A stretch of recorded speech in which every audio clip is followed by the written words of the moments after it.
প্রথম জায়গাটা ইলেকশন কেমন হবে এর শুধু আইনের প্রয়োগ না বা আইন না, যিনি ড্রাইভিং সিটে আছে তার উপরে অনেকটা নির্ভর করে, তার সততা, তার আন্তরিকতা।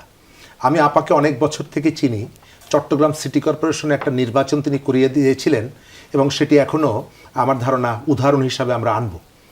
এই নির্বাচনটা হয়েছিল তার দৃঢ়তার কারণে। আমাদের এখানে ইলেকশন কমিশন নির্বাচনের পরে প্রধানমন্ত্রীকে ফুল দিয়ে অভিনন্দন জানানোর ঘটনাও আছে। রাতের ইলেকশনের পরে ওই কমিশন শেখ হাসিনাকে ফুল দিয়েছিল। অর্থাৎ সেই ধরনের কমিশন আমরা চাই না। গণ অভ্যুত্থানের প্রত্যাশার জায়গাটা তো আপনি বলছেন, আমাদের প্রত্যাশাটা অনেক, কিন্তু আমরা রাতারাতি একদিনের মধ্যে সেই জায়গাটায় যেতে পারবো না। কারণ আমরা আজকে 15 বছরের জঞ্জালের কথা বলছি। আসলে আমাদের রাজনীতিতে, আমাদের ইকোনমিতে গত 53-54 বছর ধরে এখানে জঞ্জাল জমেছে। হয়তো 15 বছরের জঞ্জালের পরিমাণটা অনেক বেশি।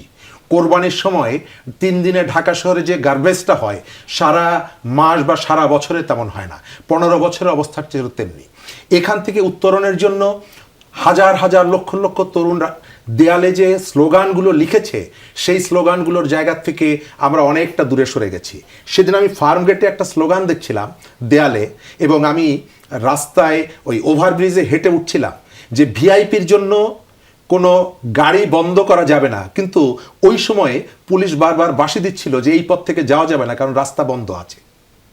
জাতিসংঘের মহাসচিব ঢাকা ত্যাগ করছিলেন। অর্থাৎ এই যে প্র্যাকটিসের যে জায়গাটা, আমাদের যে আবেগের জায়গাটা, প্রত্যাশার জায়গাটা, অনেকটাই আমরা দূরে সরে গেছি এবং কোনো কোনো জায়গায় আমাদের স্বপ্নের সাথে মিলছে না। আমি একের পর এক দেখি আমাদের, আপনি দায়িত্বে আছেন, আপনি একের পর এক চাহিদা মাত্র আপনার কাছে সব চলে যাচ্ছে। উদাহরণ সৃষ্টি করতে আমরা পারছি না। আমরা 15 বছরের যে দুঃশাসন, যে খারাপ উদাহরণগুলো, সেখান থেকে বের হতে পারছি না। আপনার কাছে সবই চলে যাচ্ছে। আপনি ফোনের লাইসেন্স, আপনি বিশ্ববিদ্যালয়ের লাইসেন্স, একের পর এক। এই ঘটনাগুলো তো আপনার ইমেজ বাড়াচ্ছে না যারা এই কাজগুলো করছে বা অথবা করাচ্ছে। এর সাথে আমার এই যে গণ অভ্যুত্থানের স্পিরিট মিলছে না। এবং খেয়াল রাখতে হবে, এই গণ অভ্যুত্থানে কোনো বড় লোকের সন্তান জীবন দেয়নি। এই গণ অভ্যুত্থানে গরিবের সন্তান জীবন দিয়েছে। আপনি শুধু শহরের গুটি কয়েক মানুষের, বিশ্ববিদ্যালয়ের স্টাডি সার্কেলের, বিশ্ববিদ্যালয়ের পণ্ডিতদের ইস্যুগুলোকে আপনি অনবরত অ্যাড্রেস করবেন, কিন্তু প্রান্তিক যে মানুষ, গ্রামের যে কৃষক, তার কোনো বিষয় আপনি অ্যাড্রেস করবেন না। আপনার এই সংস্কার সাস্টেনেবল হবে না।